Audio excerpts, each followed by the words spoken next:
Hello and welcome to a brand new episode of the Daily Debate. My name is Ahmed Nader, and tonight we'll be focusing on the presidential activities of President Abdel Fattah al-Sisi, more specifically in the fields of human rights and economy, as we did see in the past few years, in the 7 or 8 years under the tenure of President Abdel Fattah al-Sisi. A number of national mega projects, building new cities, building a new capital, constructing thousands of kilometers of roads in the past 7 or 8 years under the tenure of President al-Sisi, and it all leads to the enhancement of the life, the standards of life for the Egyptian citizens in the country, as we did see on Saturday, the inauguration or kicking off of the strategy for the human rights, the national strategy for human rights in Egypt, starting from 2021 till 2026, and it was inaugurated at the new administrative capital under the auspices of President Abdel Fattah al-Sisi. And to be shedding more light on those mega national projects and the cooperation between the government and the private sector on the Daily Debate for tonight, I am honored to be having with me on the program Engineer Hassan Shabaan, the political analyst and the vice chairman, or the former vice chairman of the Farmer Syndicate. Thank you very much for being with us tonight. Thank you for inviting me. Appreciate it. We'll be starting straight away with a report about the event which took place on Saturday and the inauguration of the national strategy, or kicking off the national strategy for human rights. And it was under the auspices of President Abdel Fattah al-Sisi and hailed by the United Nations. We'll be having more details in the upcoming report, so let's see it.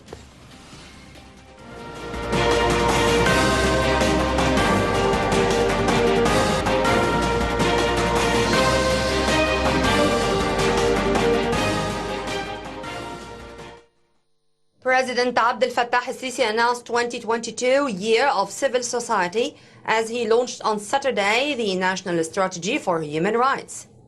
In a speech at the launch of the strategy from the new administrative capital, President al-Sisi urged the civil society to continue working hard side by side with the state institutions to achieve sustainable development in all fields. He also urged the sector to cooperate with the state institutions to spread awareness of a human rights culture and to contribute to achieving the aspirations of the Egyptian people. The president hailed the role of the civil society as key and important in enhancing and protecting human rights at the political, economic and social levels. He added that he directed the government to reconsider the earlier civil society law, and therefore a new law was issued. President al-Sisi said the new law, which came into force earlier this year, has included facilitations and guarantees that enhances civil work after a societal dialogue involving 1,300 Egyptian and foreign NGOs was conducted.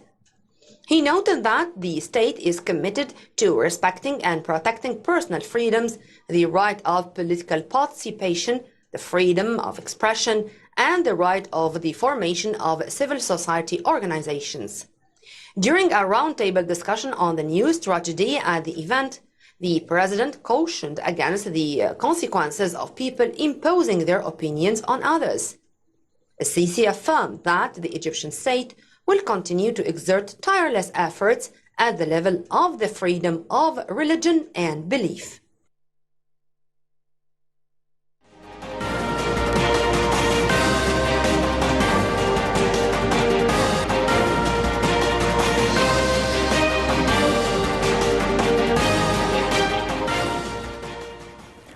Welcome back. You're still watching the Daily Debate. As we did see in the past report, the event which took place on Saturday under the auspices and with the participation of President Abdel Fattah al-Sisi, the kicking off of the national strategy for human rights in Egypt starting from 2021 till 2026 at the new administrative capital.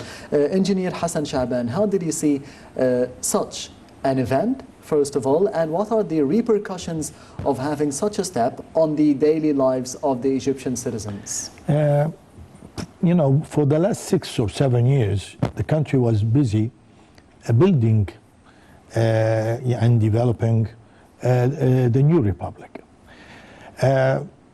What the president said, he was inaugurating actually a new era to develop I don't want to say to develop the new Egyptian, but this is a fact. We need a revolutionary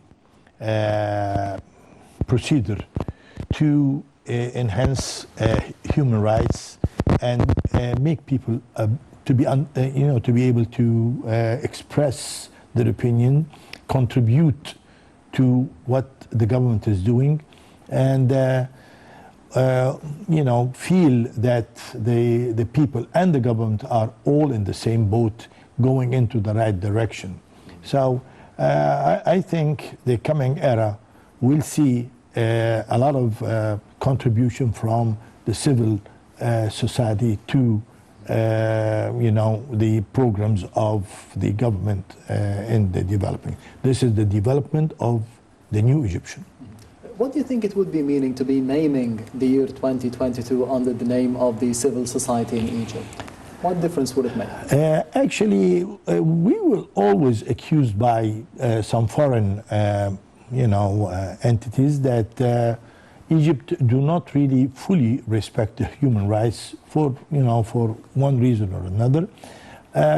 When the president inaugurated actually the year 2022 to be the year of the human right, the Egyptians, for the Egyptians, this is more freedom given to the Egyptians, because the president himself is a product of the people. We chose Fattah al-Sisi to be our president, and in order to continue what we started, of course, one of the major demands of the people was freedom. And I think within the next 4 years we'll be getting an extra dose of freedom. You've mentioned that President al-Sisi is aiming at building the Egyptian character, at refreshing the Egyptian identity. One of the main pillars of the Egyptian identity, or the oldest professions for the Egyptians, is agriculture. Definitely. To be working in agriculture, as Egypt was considered one of the main agricultural countries all over the world in the past century, for example. As the former vice chairman of the Farmers Syndicate, how do you see the efforts of President Abdel Fattah al-Sisi to be refreshing this field, agriculture in Egypt? As the president was and the government were very busy, constructing the infrastructure in the different areas of Egypt, they did not really neglect at all, actually, the agricultural sector. Yes. The greenhouse projects all over the country, reclaiming land from the desert, and cultivating new crops in Egypt. This is obvious that definitely the government is not really giving up on land reclamation programs. Yes. A lot of areas are really turned from the yellow color of the sand of the deserts to a very thick greenery.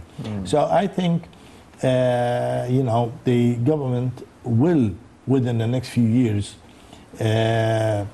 achieve a rise in the percentage of exporting agricultural goods to foreign countries, especially Europe.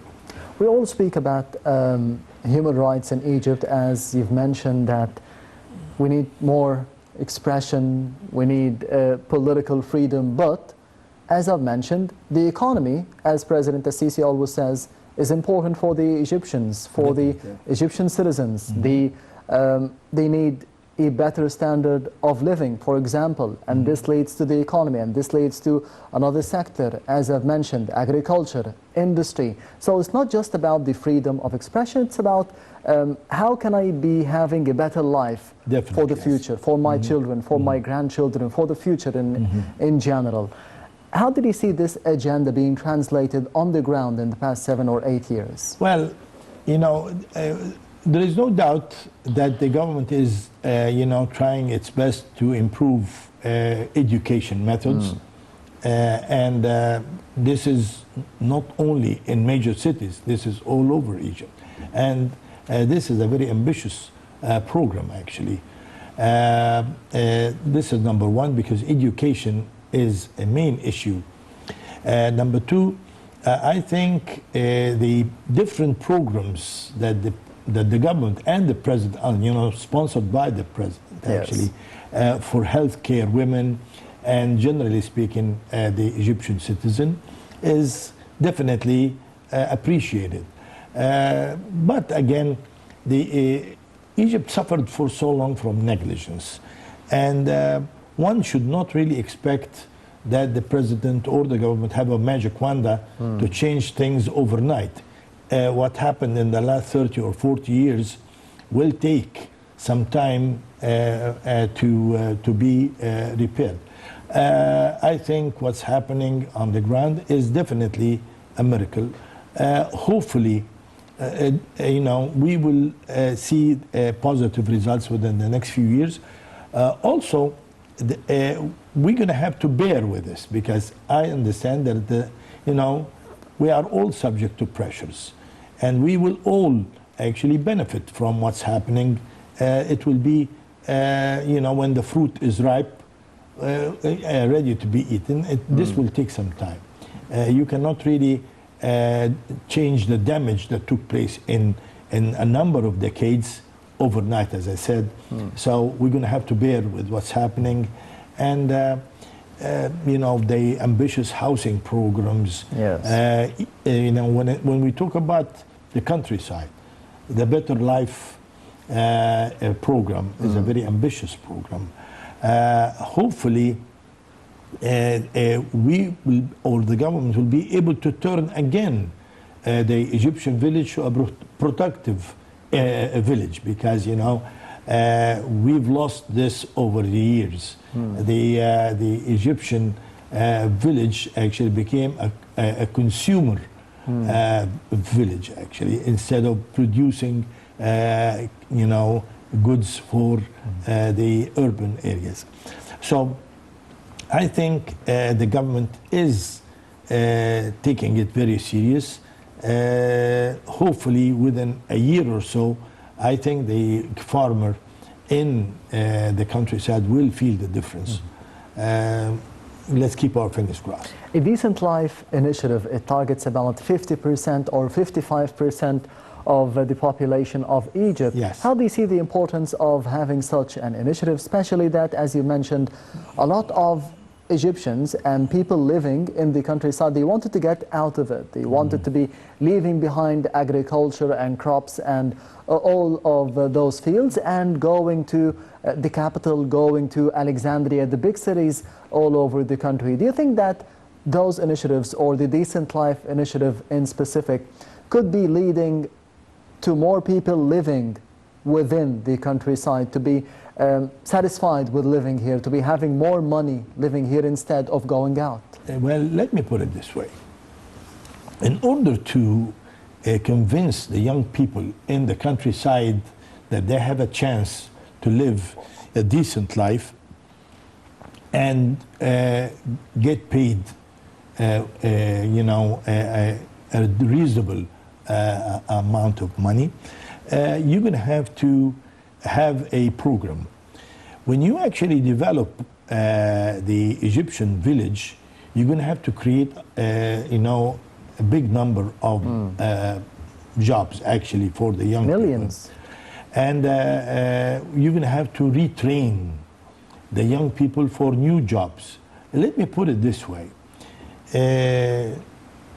I'm not going to reveal a secret or anything, but I was, you know, very interested in developing a program in the Egyptian village to, you know, to collect waste, hazard waste and solid waste, and instead of throwing these waste into the channels that were recently lined by concrete, and it looks very impressive. Yes.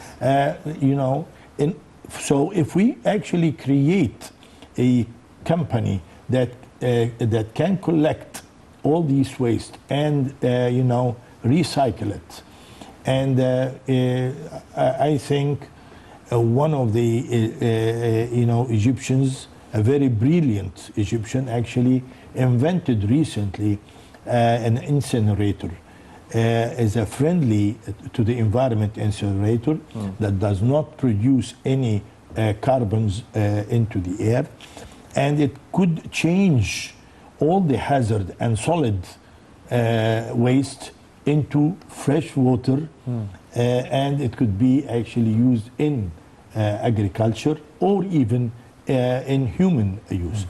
So we're going to have to give the chance to all the Egyptians to come up with their brilliant ideas and contribute with the government to improve the living conditions.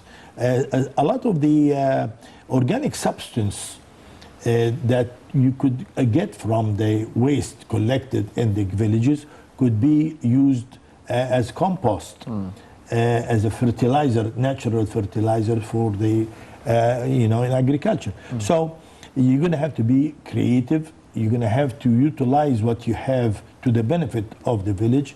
It doesn't make sense that we have an organization like the cooperative agricultural organization that is in charge of, you know, delivering fertilizer to the farmers in the countryside. Yes. We need to actually modernize the role of this organization.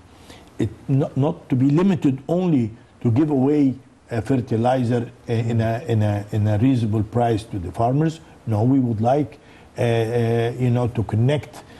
By the way, most of the developed villages are internet connected now. Amazing. Yes. You have the fiber optic cables being laid in Minya right now as a model. The problem with the farmer that he's isolated. He needs to be connected to an office that could advertise and point out his products. So this will improve the chances of the farmer to export his products to outside. Still, the connection between the companies that export agricultural products and the farmer is not in its best condition right now. We need to improve this. So the whole thing is connected to one another. Yes. You cannot really just maybe pave the roads or paint houses or line the channels or change even the methods of irrigation to modern types of irrigation. No. The whole thing requires to be looked at one unit. You have to train young people to, you know, to pack the agricultural goods in a decent packing way. To train them, you know, to work in the fields to harvest, you know, the products.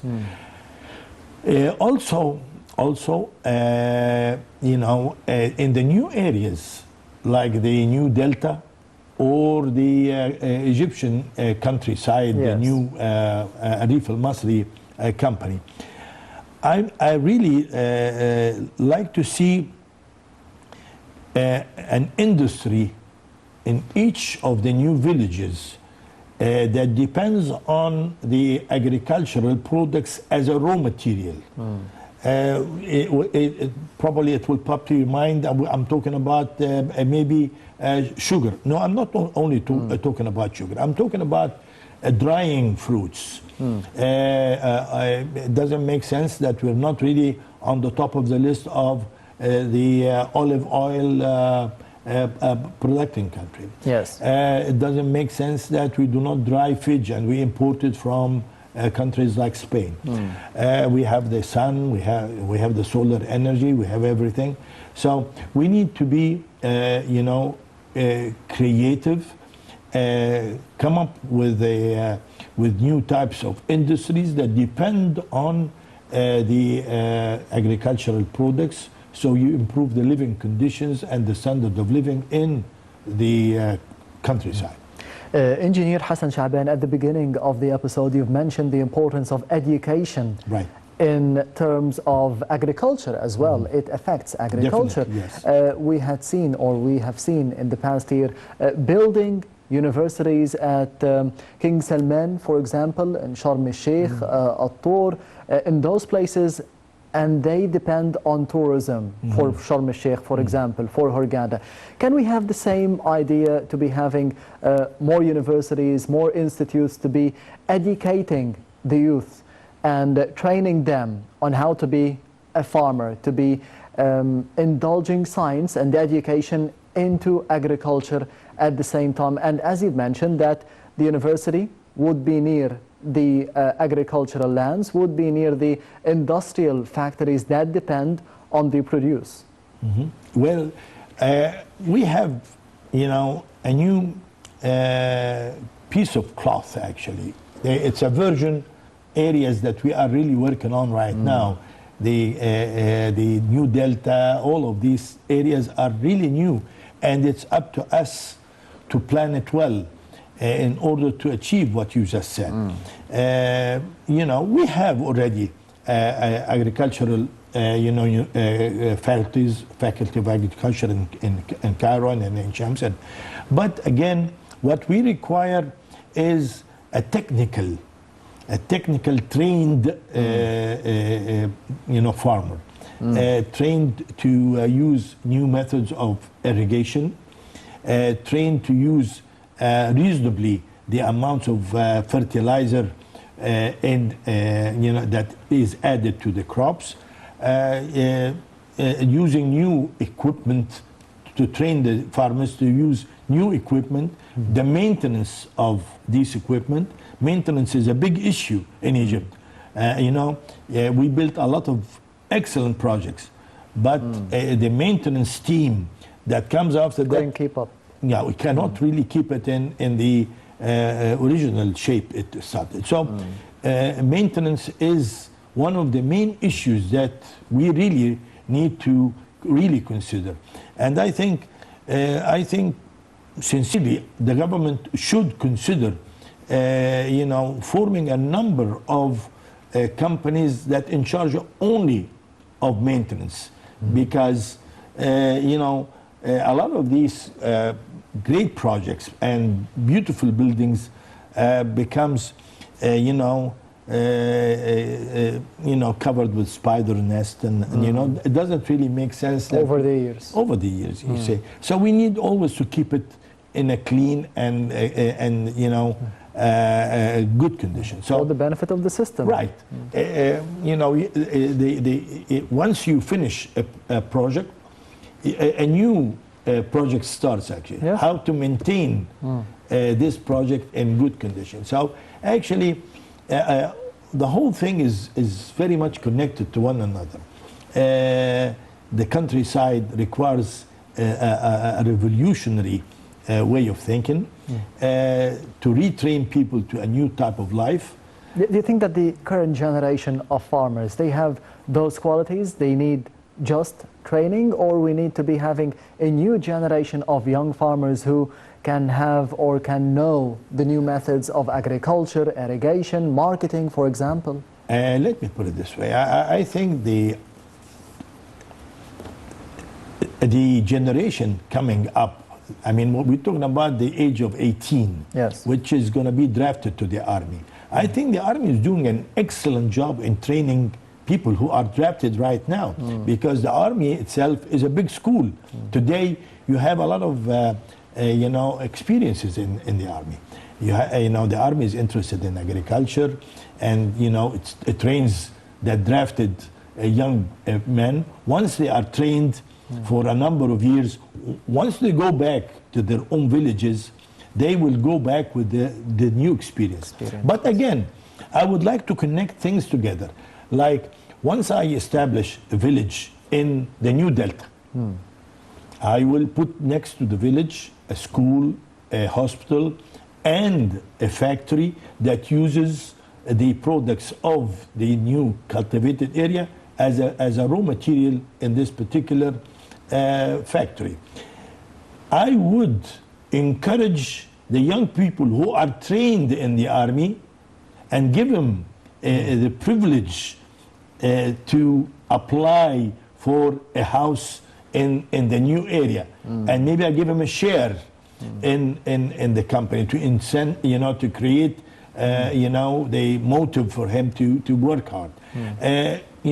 Training is the main issue. So I think the whole thing requires a very close look and a very serious look. But the elder generation, as you said, might not be able to cope with the requirements of the new technology. But again, this will not stop me from trying. Yes. Because, once, this generation is retired, we're going to have a new generation. You cannot just assume that, I'm going to give up on this elder generation. It's very difficult to train them. No, I would not really accept this very much. I will try to train them. You have to realize also that there is a role that the Ministry of Agriculture should play in training the farmers.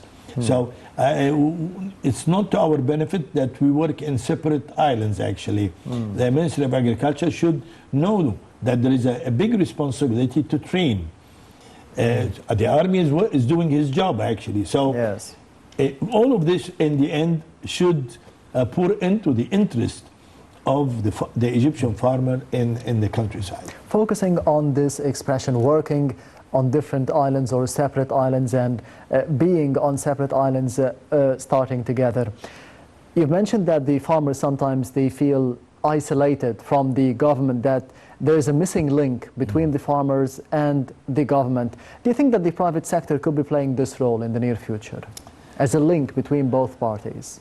Definitely. If the mega companies that work in exporting the agricultural products could fill this, by the way. The presence, the permanent presence of these companies in the countryside could help. But the problem is the temporary presence of these companies. They go for just the goods and they withdraw back to their bases, actually, outside the countryside or on the borders of the desert, where they actually prepare their goods to be exported. But I think definitely the private sector could play a major role. I think having small markets for the farmers to present their goods in the countryside will encourage people from the private sector to come and buy the goods. We had a project some time ago that was called From the Field to the House directly, with no intermediate link, because this intermediate link actually is the one that makes most of the profit and does not pay taxes. So we would like to eliminate this middleman and just get the consumer to deal directly to the farmer. And the profit for the farmer. Right, exactly. Also, I would like to see a coordination between the major producers of, say, vegetable. I would like to see coordination to control the areas that are cultivated with the same crop. To avoid the flooding of the market with a certain product that will actually affect the price, you know. So if you have an extra amount of, you know, of this product, it will definitely, the price will go down. So I would like to see first industries that absorb this extra products to maintain the level of the prices at a reasonable level, because the Egyptian farmer is not really very happy with the current price levels, because still the prices in the field is completely different from what the consumer gets actually. It's you know, because of the link, the intermediary. Exactly. Yes. The Egyptian farmer actually, if he sells his product at one unit, it will be sold in the market for between 4 and 6 units. So you can imagine the difference between the cost and the final sell price. And the farmer, the Egyptian farmer, is not really benefiting from this. So if we have local markets in the villages organized well enough to allow the close urban areas to come and visit these villages and shop in the villages directly, this will actually help the Egyptian farmer to have a better price for his products. At the event on Saturday, President Al-Sisi also spoke about the importance of linking or coordinating and the cooperation between the Egyptian government and the private sector in general, not just for agriculture. How do you see this relationship under the tenure of President Al-Sisi? How has it flourished? I hope it started definitely, but I hope it improves in the future, meaning there should be coordination between the Ministry of Finance and the Ministry of Industry. We need to know what do we import that hurts us most. And if we have the private sector in Egypt, say, is producing a certain good, and the government could help and finance on temporary basis as a partner for a number of years through Egyptian banks this industry to have a new production line that will have a new product that closes the gap of the goods that we export. Yes. So we need to coordinate all of this. Definitely, the private sector will appreciate very much all the help he can get from the government to improve the quality of the products and add new technologies. I think there is a big chance, especially with the huge amount of savings that are in the banks right now, because you know the numbers are this. It's a new record for the Egyptians' savings. So I think if all of this utilized to the benefit of the private sector in cooperation with the government, and they can find a formula where the government actually could be a partner for a limited number of years once they get back the money that financed this new line of production with the profits. This actually could be a good formula to cooperate between the government and the private sector. Yes, before heading to the second report of the daily debate for tonight, the e-government or the digital transformation, this is an important point because we don't need or we don't want to see the farmers seeing themselves as isolated. They need a link and an intermediately link between the farmers and the customers, as you've mentioned. The digital transformation as an agenda, as a vision, as we did see in the past few years, how do you see it as important for the Egyptian economy in general and for example, the farmers themselves? You know, the farmers are about to get a golden card, like the Visa card. This is a new thing in the formula of the of handling the agriculture in Egypt. I think digitalizing everything will actually reduce or eliminate corruption. Yes. And this is a main issue, to eliminate the corrupted human element from the equation will help the farmer to have better results for his efforts, in agriculture.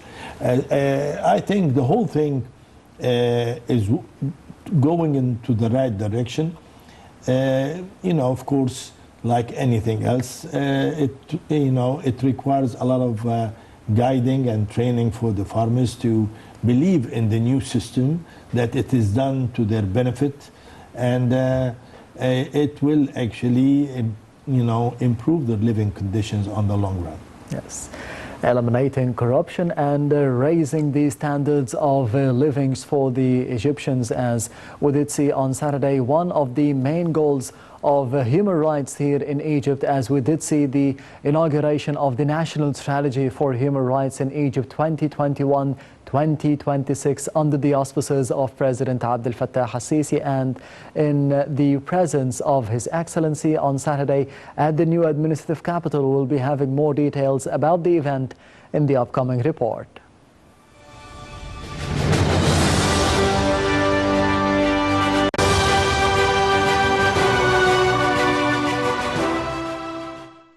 National Strategy for Human Rights, launched on Saturday, aims to develop a comprehensive approach to human rights as an integral part of implementing the country's national development project. The strategy is the first comprehensive and long-term homegrown strategy in the human rights field in Egypt. The Supreme Permanent Committee for Human Rights, which is chaired by the Ministry of Foreign Affairs, prepared the new strategy. The Permanent Committee was established in 2018 as per decree by Prime Minister Dr. Mustafa Madbouli to manage the human rights file in Egypt under the Foreign Ministry. Speaking at the ceremony, Foreign Minister Sameh Shoukry said that the establishment of the committee constituted an important addition to the institutional structure supporting human rights. Over the course of a year, the state has studied human rights recommendations put forth by Egypt's National Council for Human Rights and coordinated with more than 30 ministries and bodies to assess the requirements of their implementation. The strategy spans 5 years and is based on 4 main axes: the civilian and political rights, economic, social and cultural rights, rights of women, children, disabled people, youth and the elderly, and education and capacity building in the human rights field.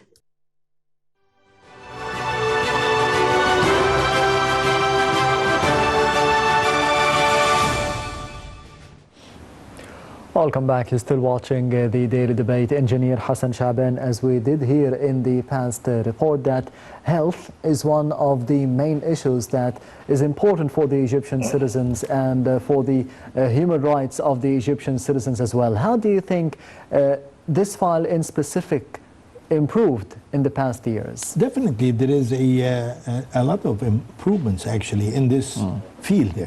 Definitely. What we've seen also through the fighting of the pandemic, yes. Actually. It's excellent, actually, the service that the Ministry of Health is rendering to the citizens, actually, is excellent. I have to admit this. And I have to raise my hat for the efforts that the doctors in Egypt are, exerting in this particular field. So the government is really working very hard in improving the health services provided to the Egyptians. Hopefully, within the next few years, we will see a lot of things, on the ground. Also, the working conditions for the doctors, the government is working on improving yes. this. the standard of pay, all of this is really considered by the government. But as I said, you cannot really change everything overnight. You require a lot of time to change this. Hopefully, we will see better service and better deals for the soldiers in white, the doctors, the Egyptian doctors. I have to salute them for their efforts in this particular field. Yes, as the former vice chairman of the Farmers Syndicate, you deal with a lot of farmers as well.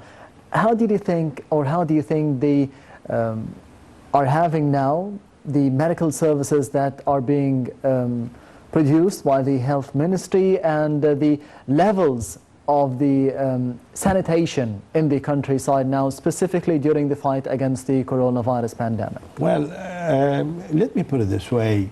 I think the services rendered to the farmers are acceptable. But again, we will require, to improve the health formula, the spread of these services all over Egypt. Egypt is not really a small country, it's a large country. You have about better than 4,000 villages. So you require, very intensive care in this respect. So I think, yes, the health conditions are, or the services rendered to the farmers are better. But again, we will probably require, an improvement in this particular field, hopefully. Engineer Hassan Shabaan, you've mentioned that mistakes were done in the past in different fields. And we did see the economic reform program, for example, being implemented. And this means that the Egyptian people, they needed patience as well. They needed the vision of President Al-Sisi, but President Al-Sisi also needed patience and perseverance from the Egyptian people. Yes, and you always mention that there is still time to be reaching the goal that we want. How do you see the patience and the belief of the Egyptian people in the agenda or the vision of President Al-Sisi in different fields, specifically the economy? I think the government should shed light on our past experience that took place better than 150 years ago, when Muhammad Ali ruled Egypt, taken over from the Ottoman Empire and starting a new era in the Egyptian history. And we owe Muhammad Ali a lot. And I think what's happening right now is very similar to what happened better than 150 years ago. Yes. Definitely, Muhammad Ali took Egypt when Egypt was in shambles, actually. The farmers were in a pathetic condition. I don't want to say that the blind blind people percentage in Egypt was nearly 50% at that time. I would like to tell you that we are almost going through an era very similar to what Muhammad Ali did to rebuild the country in a modern way. This is the pressures we are suffering from right now is like labor pain. Yes. It's like labor pain. This is the birth of a new Egypt, as a president said, or he called it the new republic. This is the birth, the pain of labor. A new Egypt is being born right now. It will take few years for us to reach a level where we could have reached it long time ago, but nobody really had the interest or the will or the perseverance to actually accomplish what's happening right now. Yes, and now we have the will and the agenda and the vision of President Al-Sisi and the patience of the Egyptian people. Engineer Hassan Shabaan, the political analyst and the former vice chairman of the Farmers Syndicate, thank you very much for being with us tonight. Thank you for inviting me. Appreciate it. Anytime. And this brings us to the end of the Daily Debate. Thank you for watching and goodbye.